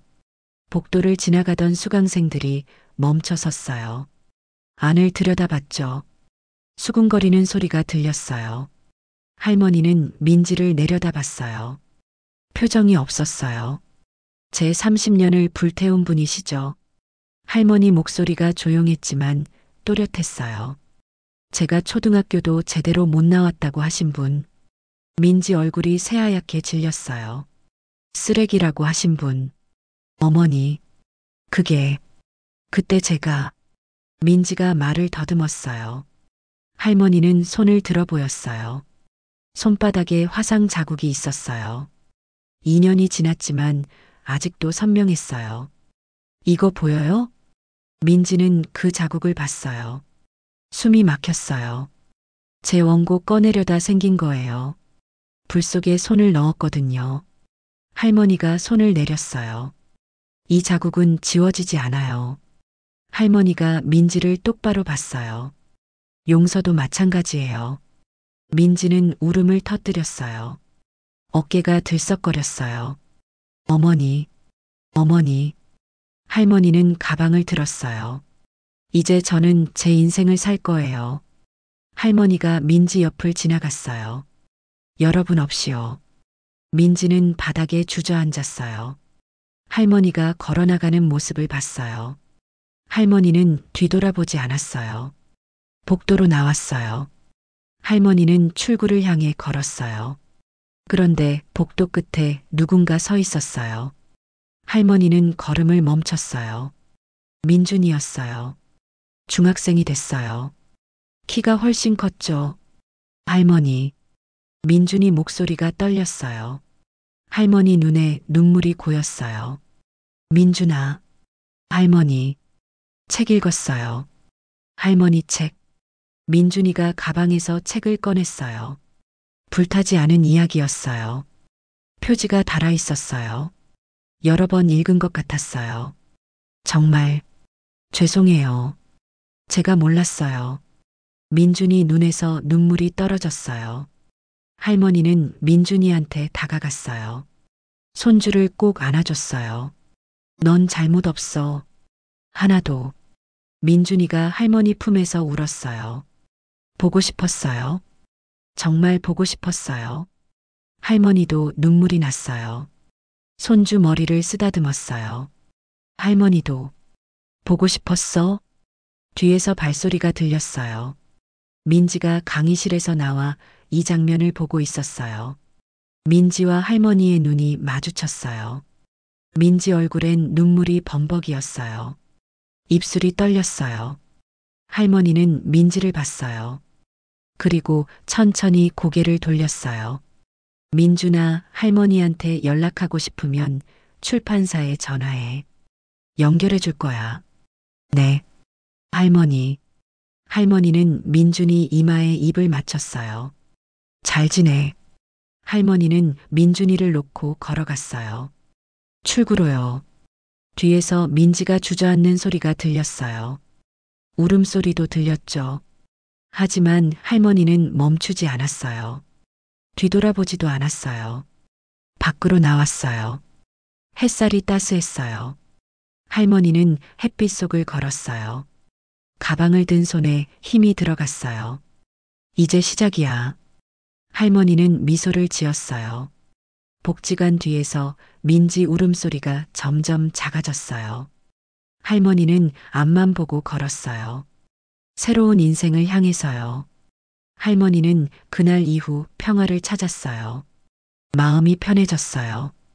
더 이상 누구 눈치를 보지 않아도 됐으니까요. 고시원에서 나와 작은 아파트를 얻었어요. 책인세로요. 전세 계약서에 할머니 이름을 쓸 때 손이 떨렸어요. 69살에 처음으로 할머니 명의 집이 생긴 거였어요. 원룸이었지만 할머니에겐 궁전 같았어요. 작은 부엌, 화장실, 그리고 책상을 놓을 공간. 그걸로 충분했어요. 이사한 첫날 밤 할머니는 새 책상 앞에 앉았어요. 공책과 볼펜을 펼쳐 놓았죠. 창밖으로 도시의 불빛이 반짝였어요. 할머니는 볼펜을 잡았어요. 새 이야기를 쓰기 시작했어요. 두 번째 책이었어요. 제목은 이미 정했어요. 두 번째 봄이요. 할머니 일상은 단순했어요. 매일 아침 6시에 일어나 산책을 했어요. 가까운 공원을 걸으며 새소리를 들었죠. 아침을 먹고 책상에 앉았어요. 오전 내내 글을 썼어요. 점심을 먹고 낮잠을 잤어요. 오후엔 책을 읽거나 복지관에 갔어요. 화요일과 목요일엔 복지관에서 글쓰기를 가르쳤어요. 수강생들이 할머니를 좋아했어요. 선생님, 오늘도 재밌는 이야기 들려주세요. 한 할머니가 말했어요. 이순자 할머니는 웃으며 고개를 끄덕였죠. 오늘은 대화 쓰는 법을 배워볼 거예요. 수강생들이 공책을 펼쳤어요. 할머니는 칠판에 예시를 썼어요. 강의를 하는 동안 할머니는 행복했어요. 자기 경험을 나누는 게 즐거웠어요. 어느 토요일 오후였어요. 할머니는 집에서 글을 쓰고 있었어요. 초인종이 울렸죠. 문을 열었어요. 민준이가 서 있었어요. 할머니, 민준아. 할머니는 손주를 안아줬어요. 민준이가 할머니보다 키가 컸어요. 언제 이렇게 컸니? 중학교 2학년이에요. 할머니, 들어와, 들어와. 민준이가 신발을 벗고 들어왔어요. 가방에서 과자 봉지를 꺼냈어요. 할머니 드시라고 샀어요. 고맙다, 우리 민준이. 할머니는 민준이한테 주스를 따라줬어요. 둘이 식탁에 앉았죠. 학교는 재미있어? 네. 친구들도 많이 생겼어요. 민준이 얼굴이 밝았어요. 할머니는 흐뭇하게 봤어요. 할머니 할머니 책 친구들한테 자랑했어요. 그래. 네. 우리 할머니 작가시라고요. 친구들이 부러워했어요. 민준이가 웃었어요. 할머니도 웃었어요. 할머니는 민준이한테 물었어요. 엄마 아빠는 잘 지내시니? 민준이 표정이 어두워졌어요. 엄마랑 아빠 이혼했어요. 할머니는 놀라서 민준이를 봤어요. 이혼을? 네. 작년에요. 엄마가 계속 우셨어요. 할머니 생각하면서요. 할머니는 아무 말도 하지 않았어요. 민준이가 말을 이었어요. 아빠는 새 아파트에서 혼자 살아요. 저는 일주일에 한 번씩 아빠 만나러 가요. 그랬구나. 엄마는 할머니 찾아뵙고 싶어 하세요. 근데 용기가 안 난대요. 할머니는 창밖을 봤어요. 한참 침묵이 흘렀어요. 민준아, 할머니는 내 엄마를 용서할 수 없을 것 같아. 민준이가 고개를 끄덕였어요. 알아요, 할머니. 당연해요. 하지만 너를 사랑해. 할머니는 너를 정말 사랑해. 저도 할머니 사랑해요. 할머니는 손주 손을 잡았어요. 따뜻했어요. 그날부터 민준이는 주말마다 할머니를 찾아왔어요. 토요일 오후면 어김없이 초인종이 울렸어요. 할머니와 민준이는 함께 시간을 보냈어요.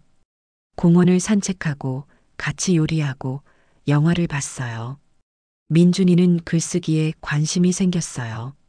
할머니, 저도 작가 되고 싶어요. 그래, 뭘 쓰고 싶은데? 제 이야기요. 할머니처럼. 할머니는 민준이한테 공책을 선물했어요. 새 공책이었어요. 여기 내 이야기를 써봐. 조금씩. 민준이가 공책을 소중히 안았어요. 고마워요, 할머니. 어느 일요일 오후였어요. 할머니는 민준이와 카페에 앉아 있었어요. 핸드폰이 울렸죠. 문자였어요. 모르는 번호였어요. 할머니는 문자를 열어봤어요. 어머니, 민지입니다. 민준이한테 번호 받았어요. 어머니 행복하시길 바랍니다. 평생 속죄하며 살겠습니다. 정말 죄송합니다. 할머니는 문자를 읽었어요. 한참을 봤어요. 민준이가 물었어요. 할머니, 누구예요? 아무도 아니야. 할머니는 문자를 지웠어요. 답장하지 않았어요. 핸드폰을 내려놓고 민준이를 봤어요. 민준아, 케이크 더 먹을래? 네. 할머니와 손주는 케이크를 먹으며 웃었어요. 며칠 후 또 문자가 왔어요. 어머니, 제발 한 번만 만나주세요. 할머니는 이번에도 답장하지 않았어요. 문자를 지웠어요. 그 다음 주에도 문자가 왔어요.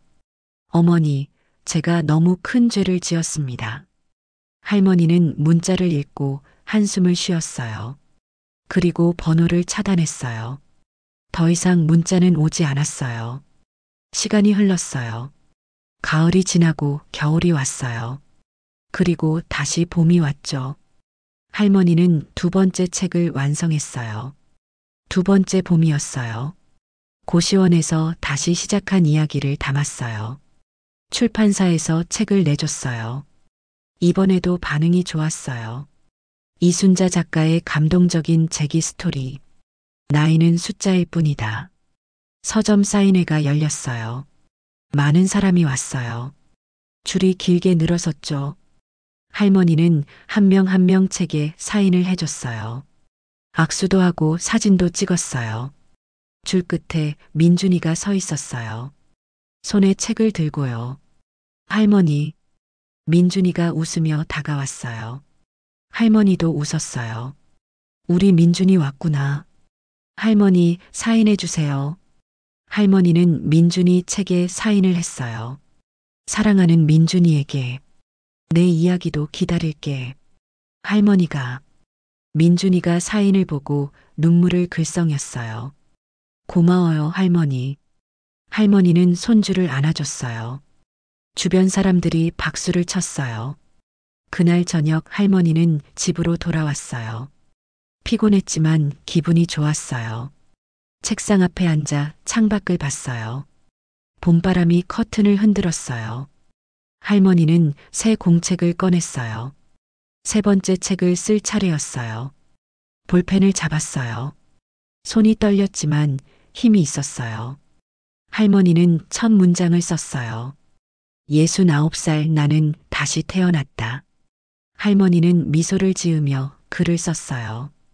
밤이 깊어갔어요. 하지만 할머니 방엔 불이 켜져 있었어요. 할머니는 쓰고 있었어요. 자기 이야기를요. 그리고 행복했어요. 어느 일요일 오후였어요. 할머니는 민준이와 공원 벤치에 앉아 있었어요. 벚꽃이 만개했어요. 꽃잎이 바람에 날려 흩날렸죠. 민준이가 물었어요. 할머니, 언제 제일 행복해요? 할머니는 손주를 봤어요.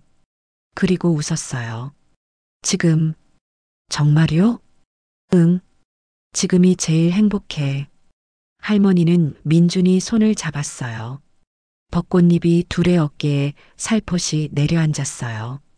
할머니와 손주는 그렇게 앉아 봄을 느꼈어요. 할머니 손바닥의 화상 자국이 햇빛에 반짝였어요. 아픈 기억이었지만 이제는 괜찮았어요. 할머니는 살아남았으니까요. 그리고 다시 시작했으니까요. 할머니는 눈을 감고 봄바람을 느꼈어요. 따뜻했어요. 할머니는 생각했어요. 이제 시작이야. 정말로. 그리고 미소를 지었어요. 이렇게 이순자 할머니의 이야기가 끝났습니다. 할머니는 68살에 모든 걸 잃었어요. 하지만 69살에 작가가 되었습니다. 세상에는 나이로 사람을 판단하는 어리석은 사람들이 있죠. 하지만 기억하세요. 모든 사람에게는 이야기가 있고 존중받을 가치가 있습니다. 그리고 때로는 용서하지 않을 권리도 있어요. 중요한 건 자신의 삶을 사는 거예요. 이순자 할머니는 지금도 글을 쓰고 있습니다. 매일 아침 책상 앞에 앉아서요. 손주 민준이는 주말마다 할머니를 찾아가요. 둘은 함께 공원을 걷고 이야기를 나눕니다. 할머니는 행복합니다. 이제는 누구 눈치도 보지 않고 자기 이야기를 마음껏 쓸 수 있으니까요. 여러분도 비슷한 경험 있으신가요? 꿈을 무시당한 적이 있나요? 댓글로 이야기 나눠요. 그리고 기억하세요. 늦은 나이는 없습니다. 여러분의 이야기도 기다리고 있어요. 다음 이야기도 기대해 주세요. 끝까지 들어주셔서 감사합니다.